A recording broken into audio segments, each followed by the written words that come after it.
Hi, my name is Manny Pelaez, and I'm a city councilman in San Antonio, Texas. Here in our city, our local health experts and our partners at the CDC are telling us that the way to combat coronavirus and prevent it from spreading is for all of us to stay home and only leave our homes to pick up groceries, medicines, and necessities. And if you have to go to work, they've told us that we have to observe the social distancing rules and maintain a safe distance from other people so that we don't transmit the virus from person to person.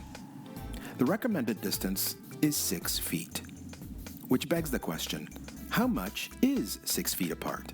If you're like me, chances are you've tried to measure out footage by walking heel to toe from one point to another.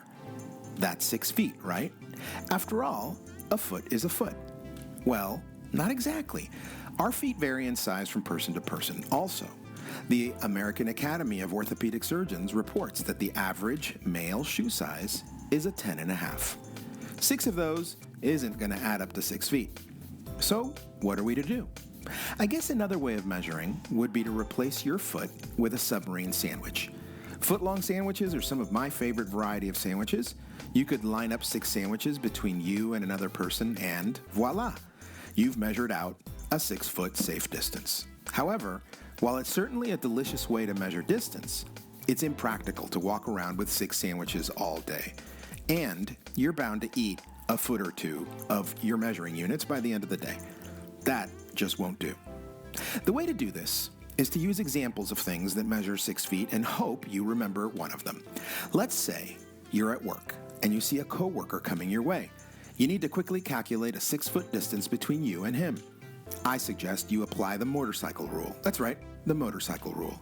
Did you know that the average motorcycle measures 6 feet from the tip of the front wheel to the back of the rear wheel? Pretty handy, right? There's another rule you could use. It's the alligator rule.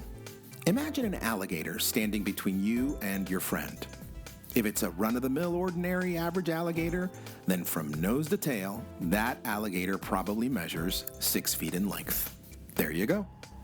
Now, for those of you that prefer more exotic measuring sticks, I invite you to apply the easy-to-remember South African white rhinoceros rule. Everyone knows that almost all white rhinos are 6 feet tall. Now be careful here. I said tall, not long. Rhinos are longer than 6 feet, but their height is perfect for our purposes. All you have to do is visualize a white rhino sitting on its haunches. Then you measure from the bottom of its feet to the top of its pointy horn. If your friend is standing too close to you, all you have to do is say, "I'm going to need you to keep a rhino between us, thank you." I have one more easy-to-remember way to measure a 6-foot distance. Look in the back seat of your car and find your pharmacy receipt. Those receipts are always longer than 6 feet, right?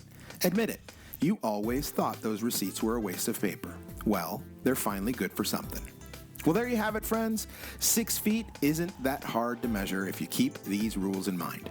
The other thing we want you to keep in mind is the San Antonio COVID-19 hotline, the number you need to call to get all your COVID questions answered. Also, the CDC maintains an excellent website full of valuable COVID-related information. Go check it out.